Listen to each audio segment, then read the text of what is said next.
আহাসিবান নাস আন ইউতরাকু আন ইয়াকুলু আমান্না ওয়া হুম লা ইফতানুন।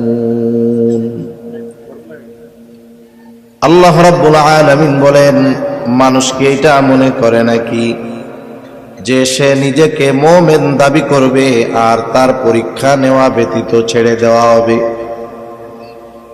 এর মানে আল্লাহ রাব্বুল আলামিন জানায় দেন, যে নিজেকে মুমিন দাবি করবে অবশ্যই তাকে এই দাবির বিপরীতে পরীক্ষার সম্মুখীন হওয়া লাগবে, পরীক্ষা নেওয়া হবে। আল্লাহ সুবহানাহু ওয়া তাআলা সেই জন্য দুনিয়াতে বিভিন্ন ভাবে বান্দার পরীক্ষা নেয়। পরীক্ষা নেওয়ার মাধ্যমগুলোর মধ্যে একটা মাধ্যম হলো আল্লাহ তাআলা অনেক সময় মানুষকে ধন দৌলত সম্মান দিয়ে পরীক্ষা নেয়, অনেক সময় আবার আল্লাহ তাআলা মানুষকে দরিদ্রতা অভাব অনটন দিয়ে পরীক্ষা নেয়। কিন্তু যেই মানুষগুলো ঈমানদার মুত্তাকী পরহেজগার, সে যখন সম্পদওয়ালা হয় সে মনে করে এটা মনে হয় আল্লাহ তাআলার পক্ষ থেকে পরীক্ষা। আবার যখন অভাব অনটন আসে সে মনে করে এটা মনে হয় পরীক্ষা। কিন্তু যারা ঈমানদার নয়, মুত্তাকী নয়, পরহেজগার নয়, এরা ধন দৌলত সম্পদ টাকা পয়সা পদ পদবীকে আল্লাহ তাআলার ভালোবাসার কারণ হিসাবে অভিহিত করে।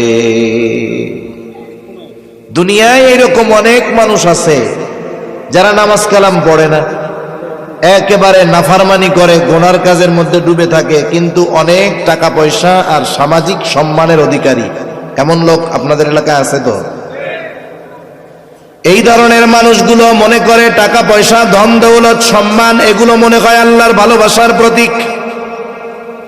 আসলে বাস্তবতা হলো ধন সম্পদ টাকা পয়সা এটা আল্লাহ তাআলার সম্মানের প্রতীক নয়।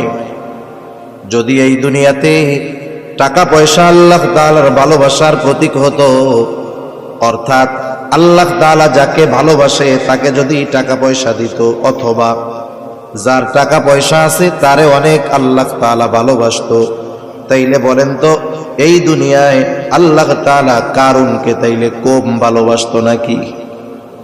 কারুন তো তাইলে বড় ভালোবাসার প্রতীক হয়ে যাইতো, আল্লাহর মোহাব্বত পাইতো, ভালোবাসা পাইতো।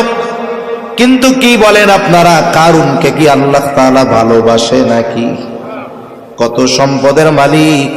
আমাদের দেশে কারুনের মতো কোনো সম্পদওয়ালা নাই, গোটা দুনিয়ায় নাই। কারুন এত সম্পদওয়ালা ছিল, কারুনের ধনভাণ্ডার সম্পদের গোডাউনের চাবি বহন করার জন্য একদল সুঠামদেহী যুবক দরকার হইতো। চাবি লোহার না বলে